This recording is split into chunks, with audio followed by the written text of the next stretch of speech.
Hey, there, as you know, the Texas Rangers have a new hitting coach.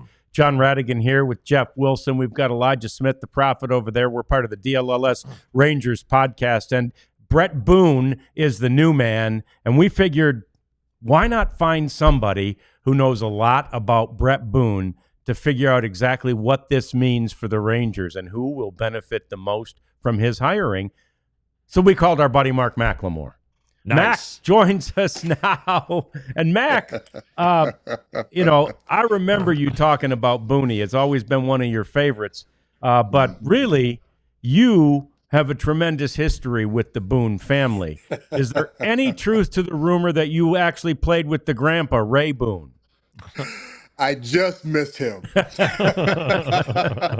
Just missed him, but he did scout me in high school. So that was that first connection to the Boone family.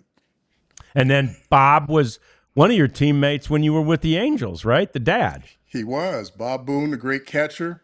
I came up in 86. He was there. A couple of years before that in spring training, got a chance to play with him a little bit there. And then 3 years, I think 3 or 4 years in the big leagues playing with him. And, Bret was running around the clubhouse. He was at, SC high school and then at SC. So he'd come in there every now and then, him and his brother Aaron. So got to know them a little bit. And then ended up playing with the Boone, which is what I named him. So that kind of stuck. But yeah, great history with him. What kind of guy is Bret? He is so many different things. Number one, he is a gamer. He's a competitor. He loves the game. He's passionate about it. He's a student of the game. If there's an opponent that has a weakness, and everybody does, he's going to find it. And he's going to exploit it to the best of his abilities. And if he can't, he's going to let everybody else know what it is so they can get it done. So I had a great time playing with him, and man, he was really, really good. So just a great person to, I think, have around the clubhouse, have around the team. And in this capacity, it's different than, being a player, obviously being a coach and then coming in during the season. That's a little different, not as easy as if you've got some time and some history with those guys. But I don't really worry about that at all with Bret. So he was doing what you just described, sort of finding those weaknesses as a player and then helping his teammates figure it out as well. Oh, no question. And what that is, it's not just about him, it's about us winning, the team. So if he can't get it done, he's going to let everybody else know so everybody can get it done and everybody's pulling in one direction. So he was great at finding weaknesses. There's some guys that I've played with, over my career and got to see a lot of guys, even guys that I didn't get to play with, that were really good at finding their opponent's weakness and being able to exploit it. He is absolutely one of the best at doing that.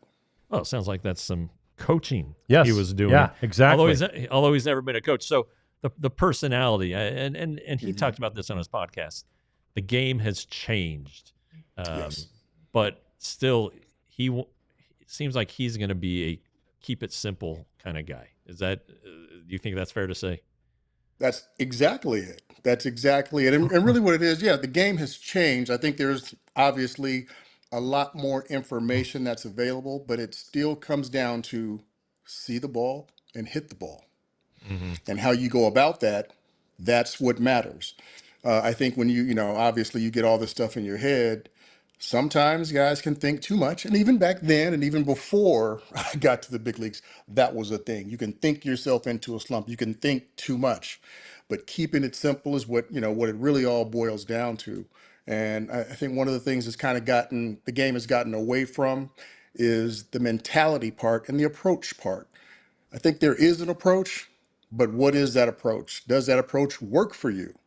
So the mentality is huge. What you're thinking, how you go about there, how do you feel about yourself? What do you know about your opponent?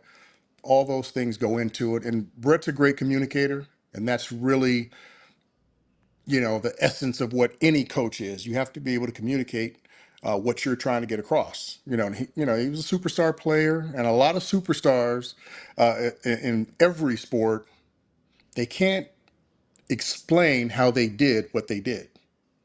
Right. Bret's not one of those guys. He can absolutely explain it. And he can probably still show him because Yeah, he's he still in looks pretty like good it. shape. So Yeah, yeah, yeah, he sure looks like it. So, in the early assessment of his role here, we kind of talked on the show, Mac, about the uncluttered mind, right? The power of the uncluttered mind, which is kind of what you were bringing up. It feels like that's the initial returns from Bret's presence, is that these guys just had just sort of the weight taken off their shoulders. it really is. I mean, you can have all that information, you can use it, you can put it all together, but when that first pitch starts, all that has to go out of the window. And then make it simple. Keep it simple. See ball, hit ball. You know game situations, you know what the count is. The scoreboard's going to tell you what you need to do. Plain and simple. If you're down 8 runs, or some certain things that you don't do. If you're up 8 runs, certain things that you don't do. If there's a runner on second, nobody out. Runner on third, nobody out. You get that run in any way that you can. So the scoreboard is going to dictate what you do. So you have that information there, but you cannot use it all in 4/10 of a second because that's how much time you have to decide to do 3 things when you're in that batter's box. So number one is see ball, hit ball. That's it. You don't have time to think about anything else. All the processing, all that stuff happens in batting practice, in the cage during extra work before the first pitch. So you have to just let things go. And that's Brett's philosophy. Hey, keep it simple. Who do you think needs that the most in this lineup? The keep it simple. I think a lot of guys can. A lot of guys can have a lot of things put on them, and Rad, I've said it over the years. When you have young players come up, there's so much hype put on them and so much expectation put on them.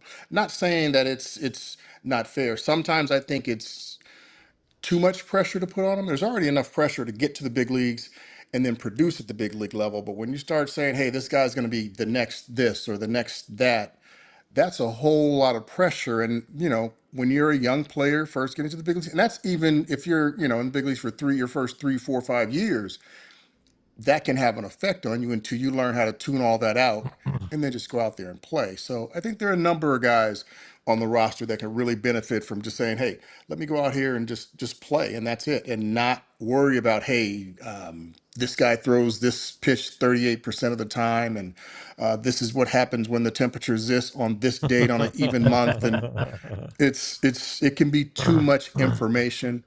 But when that first pitch is thrown, all that has to go out of the window. And sometimes guys need help with that. So he'll be a good psychiatrist as well, because that's part of what a hitting instructor or any coach is. You have to listen to guys and figure out a way. How do I get to this guy? It's going to be different from the way he deals with Simeon than it is with Josh Young or Evan Grant. Right. It's going to be, or Evan Carter. It's going to be different. He just has to figure that out, and he will. Like I said, he's very good at reading people.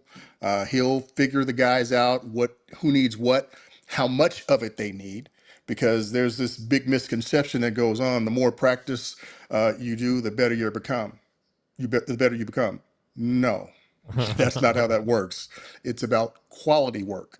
You don't have to be there all day and take 200 swings before the game to be ready and then go out there and produce.